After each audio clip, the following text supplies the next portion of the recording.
Welcome to another episode of Untold Legends, where we explore the stories found within the worlds of video games, movies, comic books, and anything in between. Today we're going back into the universe of The Predator. Last time I examined a very specific moment in Predator 2, going over the history of the elder Predator Greyback, and where the gun he gave Detective Mike Harrigan came from. This video will focus exclusively on one of the most skilled hunters in the Predatorverse, Major Alan Dutch Schaefer. Dutch was the first human we've seen in the movies bring down a predator successfully, but fans have been wondering what happened to him after the events of the first movie. So this video will go over his history and answer the question, what has Dutch been up to all these years, and how did he become an enhanced warrior operating in the shadows? Before we get into his story, I'd like to go ahead and introduce my Patreon. If you'd like to help support the channel and allow me to continue creating content like this for all time, you can become a patron for as little as $1 a month by clicking a link in the description or heading over to patreon.com/GamerThumbTV. And for their continued support, I'd also like to thank my current patrons and channel members listed in the description. Major Alan Dutch Schaefer, in his early life, was a young football star in his school days, and after he left college he decided to join the military and attended boot camp in 1967, where he became close friends with a man named Jim Hopper. When the US became heavily involved in the Vietnam War, Dutch went on to serve in multiple missions alongside another close friend, Al Dillon. At some point, Dutch was captured by Viet Cong forces, and he was tortured heavily during interrogations, to the point of becoming resistant to pain. He survived the war and spent years operating in different commando units, running missions, including one in 1979 where he was reunited with Hopper, and multiple operations in Thailand alongside Dillon. Over time, Dutch developed a strong moral code and left the United States Army in 1980 to set up his own private military company, where he could choose his own operations. Dutch's team saw action all over the world, performing impressive feats such as assaulting a building in Berlin, Germany, and killing 7 terrorists holding hostages within 10 seconds. The mission was so efficiently handled, the public press didn't even get wind of it, and the terrorists were destroyed before they even had a chance to issue demands. Dutch's team became increasingly in demand, and Dutch stuck strictly to his code. His team would only participate in rescue missions, but in 1987, he would go on a mission that would change his life forever: the events of the original Predator. Dutch and his team were sent in to the Central American country of Valverde, and he met there with Dillon, who was now an agent with the CIA. Dillon needed Dutch and his team to make their way into nearby Guatemala to rescue a cabinet minister and his aide, captured by guerrilla forces. However, during the mission, Dutch discovered that the entire thing was a setup by Dillon. The hostages were actually CIA agents, and Dillon made the cover story to manipulate Dutch into wiping out the guerrilla fighters. He was infuriated, but the team discovered a threat beyond imagination in the jungle. They found several bodies hanging from the trees, completely skinned. American soldiers, one of them being his old friend Hopper he'd lost contact with over the years. While attempting to escape, Dutch's teammates were slaughtered one by a mysterious force, an invisible hunter hiding in the trees, an alien visitor from another world determined to hunt the strongest prey, the Predator. As night fell, Dutch was the only survivor from his unit and faced the creature one-on-one, setting up multiple traps for the monster, and it worked. The prey had become the hunter, and Dutch was victorious as the Predator was dying, bleeding out from its wounds. But as Dutch learned, a defeated Predator wouldn't go down quietly. It activated a self-destruct sequence with a device on its arm, and Dutch ran as fast as he could before he could be caught in the explosion. But what happened to Dutch after his brush with death? He was now living in a world where he knew without a shadow of a doubt that alien life existed. It had visited Earth and saw humans as animals to hunt. Were there more of them out there? Was there a bigger threat? Would they return for him? It's September 12th, 1987. My name is Major Alan Schaefer, also known as Dutch, U.S. Army veteran, Special Ops Commander, and the only survivor of the Valverde incident.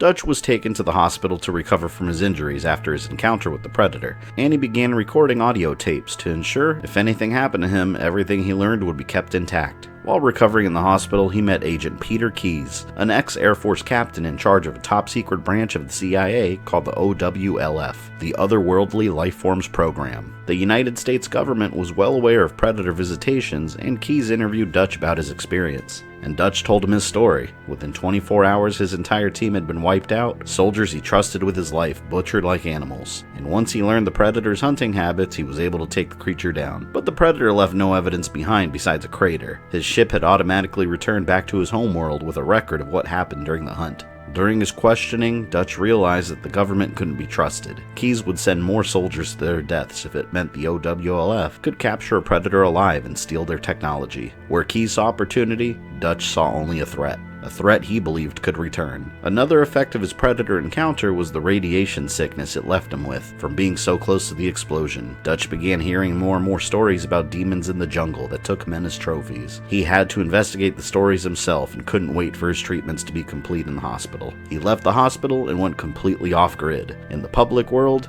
Dutch vanished completely, something that caused his older brother John Schaefer, a detective of the New York City Police Department, to begin looking for answers over his brother's disappearance. A man that had his own showdown with the predators. A story for another time. His brother's trail led him to the site of the explosion, leaving him with no answers on what happened to his brother. April 8th, 1991. I'm not dead yet. By 1991, Dutch was beginning to regret not finishing his radiation treatment. Although he would survive, he had lost a significant amount of weight and looked almost unrecognizable. But his mission was too important. He needed to get back to Valverde and learn more about the predators. But when he arrived, the OWLF had already been there. They built an entire complex around the site of the crater, and Dutch had no way to infiltrate the compound safely. Instead, he would do his own form of recon by tracking down the scientists taking breaks at local bars. After a couple drinks, he had them talking. The scientists revealed that the explosion that caused the crater emitted a form of radiation they had never seen before. Based on their stories, Dutch knew that nothing was left there for them to find, but it was convenient for him. While they were busy searching the area, it would keep them away from his activities. Dutch went from village to village, posing as an author, writing about South American folklore, and the closer he got to the jungle, the more stories he heard about devils in the trees, with some details too consistent to his own experience to ignore. He learned that the stories always increased during the hottest summers. Even his own encounter happened on one of the hottest days on record. The predators must love the heat, likely reminding them of their homeworld. From all the stories he heard, Dutch deduced that the predators' sole purpose on Earth was to hunt, and they had been visiting for centuries, perhaps longer. He knew they'd return, and he would be there to meet them. June 27th, 1992. It's hard to remember that the most important part of an operation is patience. About a year later, Dutch still hadn't found another predator, but patience was everything. He reflected on how a mission could be planned, but everything could go wrong within a second. But sometimes you can get lucky. He was on the dock preparing to leave the country, about 10 clicks away from the Valverde border, and he believed he had learned everything he could from the area. But at that moment, he saw Agent Keyes pull up with 3 other agents, who gave themselves away instantly with their clean suits. He hadn't seen Keyes since the hospital interview, but Keyes walked right up to him, shook his hand, and spoke to him as if they were old pals. They went to the bar together, trading war stories and sharing intel with each other. Keyes was working under the cover story that he was searching for a serial killer in the area, surveying villages, locating witnesses, and from Keyes' knowledge, Dutch learned that the predators only attacked victims that were armed. They weren't interested in taking children, random villagers. They wanted a challenge that would test their skills. After his meeting with Keyes, Dutch followed his movements but learned nothing new. Perhaps Keyes was aware of him, but he didn't stop him. It was time for Dutch to disappear again and keep his ear to the ground. March 3rd, 1996, Zaire. I thought I could wait. I thought that I could hold back and make my move at the right time. I couldn't. Fuck. I had to find them. By 1996, Dutch was beginning to become impatient. He thought he could wait and learn as much as possible. But it had been almost 4 years. He needed to make a move and hunt the predators or let them hunt him. He joined up with any private military group that would take him, headed into various combat zones, and hoped to draw the attention of a predator. He put together his own team just like the old days, and his unit saw him as a legendary figure. He needed them to see him as a legend in order to lead them effectively into the most dangerous war zones on Earth. He developed the rule that they weren't allowed to fire until they were fired at first, and his team believed that simply to be the code he operated under. Secretly, Dutch was carefully waiting and watching the environment, and during the mission in the Congo, Dutch would finally get the confrontation he had been desiring for so long. They were tasked with investigating a munitions factory that had gone silent. When they arrived, they found bodies strung up, skinned, and missing skulls. The predator was there, and Dutch knew it. The heat was so scorching hot that he could see it coming off the pavement, hoping that it would take the form of a camouflaged predator. Then it finally happened. One appeared. Dutch and his team opened fire and unloaded everything they had in its direction. But this predator was fast, and during the attack the munitions factory exploded. When the smoke cleared, Dutch looked around to discover that he was the only survivor. Again. but the predator was dead, its body laying still and burned. Dutch took samples of its blood, pieces of its anatomy, and some of the technology it could salvage, like the bio helmet that he would don as a shoulder piece. He burned everything that was left and he disappeared. As far as HQ knew, he had died along with his team, but Dutch continued searching for more predators on his own. October 12, 1997, Los Angeles. I needed to come back to the States.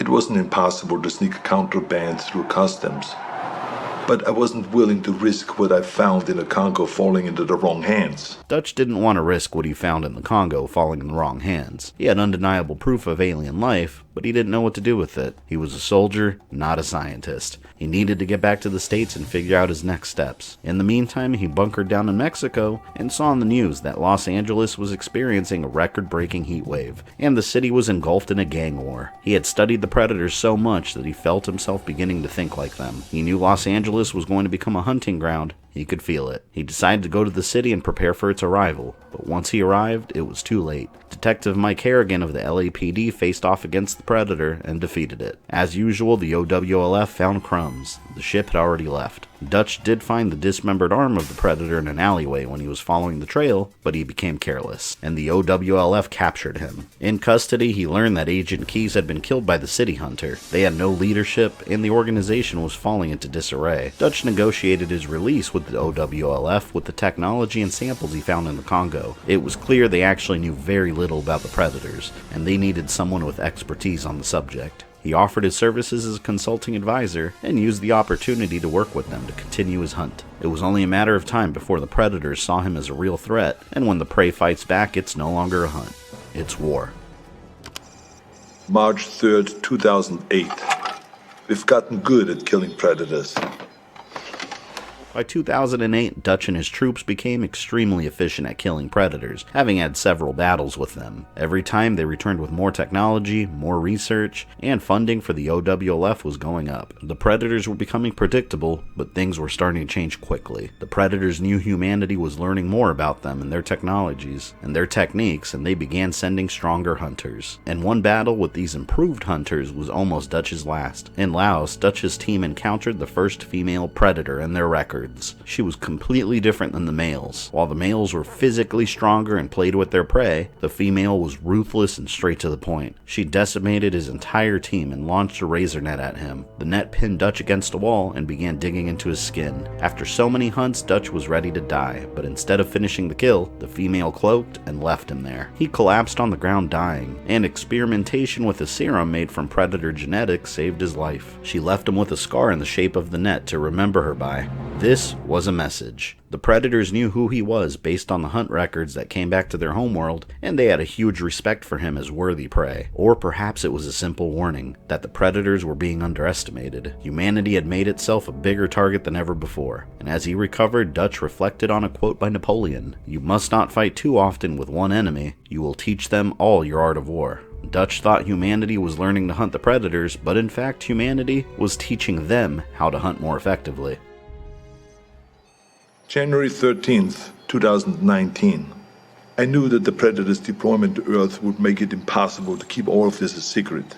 Sooner or later there would be another player on the board. I'd hoped that it would be another agency, one that understood and respected the threat.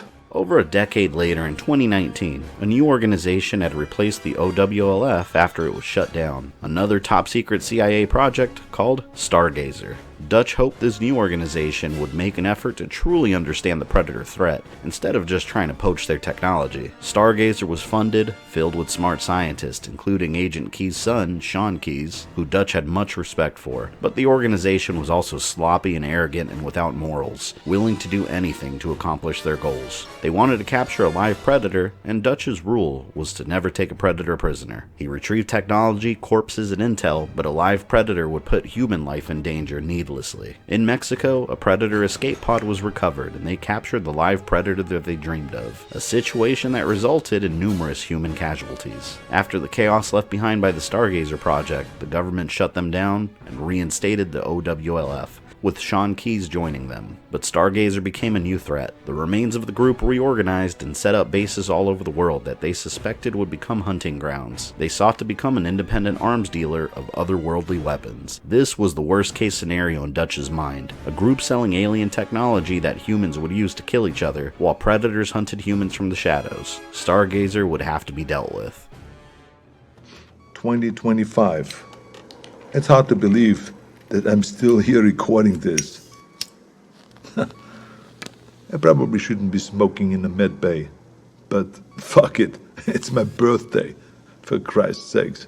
On his 78th birthday, in 2025, Dutch reflected on how unusual his life had become. Over time, he discovered that his cells had stopped aging from the experimental serum he was injected with, and he also had volunteered for several other experiments, further enhancing him. The female predator encounter should have ended his life, but now he was even deadlier than when he was a young man. Strong, fast, improved. He found himself extremely concerned about the future, however. The Stargazer organization was still a threat, the Earth's temperature was increasing in record numbers across the world, turning more countries into hunting grounds than ever before. In all of his efforts, Dutch wanted to send the message that humans weren't prey with all the predators he had killed. But the predators received the message as a challenge. He feared that if the predators decided they wanted to, they can destroy the entire Earth, and wished that one day humanity would be able to come together as a unified defense against a possible invasion. Until then, Dutch would keep moving and keep hunting, a legacy that left a powerful impact. In the future, a cybernetic colonial marine fought alongside two predators and another human cyborg to stop a xenomorph invasion of Earth. A marine carrying the same name as Dutch and a similar appearance. Perhaps coincidence, perhaps Dutch surviving well into the future and continuing the battle.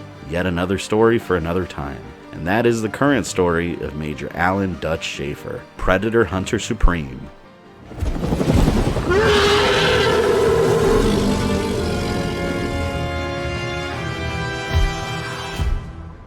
Since you made it to the end of this video, I assume you enjoyed it, so why don't you go ahead and smash that like button, subscribe, and ring the bell so you don't miss any new content. You can follow me on Facebook, Twitter, or Instagram, links in the description below, and if you'd like to support the channel, you can join my Patreon or become a channel member. This is Fabian, I love you guys, and I'll see you next time.